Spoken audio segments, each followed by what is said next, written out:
March 2015 will be recorded as one of the darkest periods in Australian political history.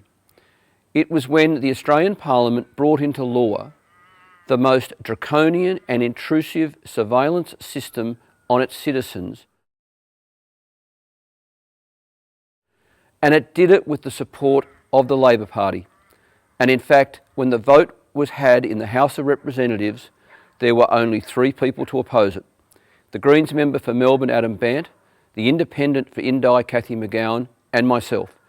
Every other member of the House of Representatives sat on the other side of the chamber in a shocking betrayal of the public interest and their constituents. Australia now has mandatory metadata retention. Now what that means is that Australian-based telcos must keep a record of every citizen's electronic footprint for 2 years. In other words, records of every phone call you've made, who you made it to and when, who you sent an email to and when. Even the location data on your mobile phone, it will all be stored by law for 2 years.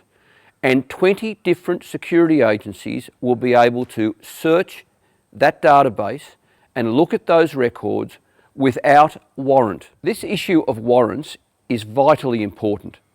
Up until now, when the security agencies have wanted to search your property, perhaps go into your house, they've needed a warrant. But when it comes to your metadata, they will not need a warrant.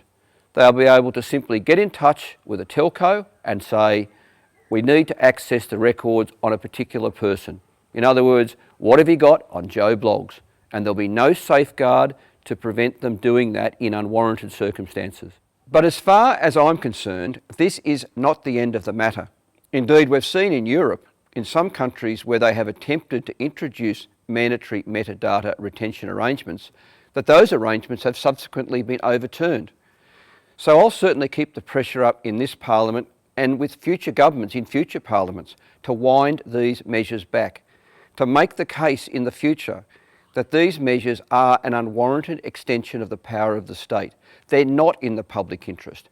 And indeed, it's arguable that they have any benefit anyway for the security agencies, seeing as we know from history that competent terrorists and wrongdoers have ways of circumventing these sorts of arrangements by using other parts of the World Wide Web that are not accessible to the security agencies and where records aren't kept. So there is hope that these things can be wound back in the future, but we will all have to keep the pressure up on this government and future governments.